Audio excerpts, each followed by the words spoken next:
कुठलीही पात्र आणि गरजू लाभार्थी याच्यापासून वंचित राहता कामा नये या संदर्भातली दक्षता ही विभाग म्हणून आम्ही घेतलेली आहे। 26 लाखाचा डेटा आलेला आहे, याचं क्रॉस व्हेरिफिकेशन आमची प्रक्रिया ही सुरू आहे।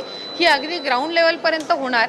त्या बहिणींना त्यांच्या आयुष्यामध्ये आनंदाचे काही क्षण महायुतीचं सरकार देऊ शकले म्हणून ती त्यांना रुचली आहे, पण विरोधकांना सुरुवातीपासूनच त्या ठिकाणी ही योजना ही त्यांच्या कुठेतरी नजरेमध्ये खुपत आलेली आहे। मध्ये ह्या 26 लाखामध्ये असेही काही असतील जे पात्र असतील, पण काही व्हेरिफिकेशनमध्ये त्यांच्या काही हे झालेलं असेल आणि जे अपात्र असतील त्यांचा लाभ थांबवण्यात येईल। प्रत्यक्षात हे पुरुषांनी भरलेले आहेत का त्या घरातल्या महिलेचं आहे, पण तिची अकाउंट नव्हती, तिची बँकमध्ये खातं नव्हतं म्हणून त्यांनी त्यांचं खातं त्याच्यामध्ये नमूद केलेलं आहे का? 5 लाखाचा डेटा त्यांनी दिलाय म्हणजे 26च्या 26 लाख अपात्र आहेत। यातलं पण प्रॉपरली स्क्रुटिनाइज केलं जाणार। आजची प्रत्यक्षात हे जे पुरुष आहेत यांनी त्या घरातल्या स्त्रीचं अकाउंट नव्हतं म्हणून त्यांनी त्यांच्या आधार कार्डशी लिंक कदाचित या पुरुषाचं अकाउंट असेल। बऱ्याचशा वेळेला असं होतं की काही एखादी गोष्ट आली की त्या संदर्भातला एक गैरसमज या योजनेच्या बाबतचा निर्माण करण्याचा वारंवार हा प्रयत्न होत आहे।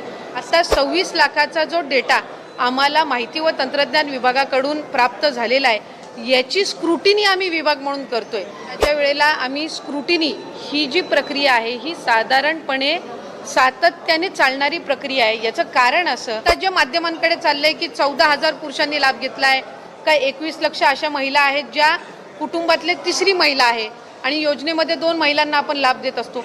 ह्या सगळ्या गोष्टींचं त्या ठिकाणी जिल्हाधिकारी असतील किंवा आमची जी ग्राउंड लेवलची यंत्रणा आहे ही त्या संदर्भातलं क्रॉस व्हेरिफिकेशन करणार।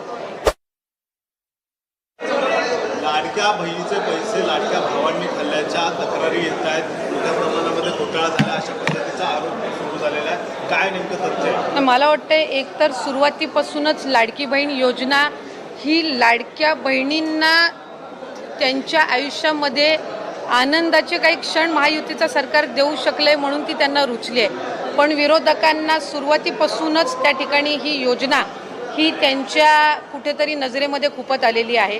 साधारणपणे या संदर्भातला आम्ही वारंवार राज्याचे मुख्यमंत्री फडणवीस साहेब असतील, उपमुख्यमंत्री शिंदे साहेब असतील, अजितदादा असतील आणि विभागाची मंत्री म्हणून मी सुद्धा असेल, आम्ही साधारणपणे माध्यमांना वेळोवेळी या संदर्भातली माहिती ही देत आलेलो आहोत।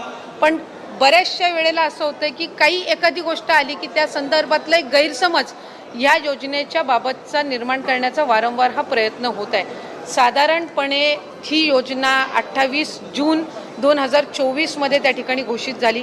1 जुलैपासून त्या संदर्भातले फॉर्म भरण्याची सुरुवात झाली। पहिल्या टप्प्यातले 2-3 महिन्याची लाभार्थ्यांची संख्या साधारणपणे 1,33,00,000 होती, जे 17-18 ऑगस्ट 2024 मध्ये लाभ आम्ही वितरित केला।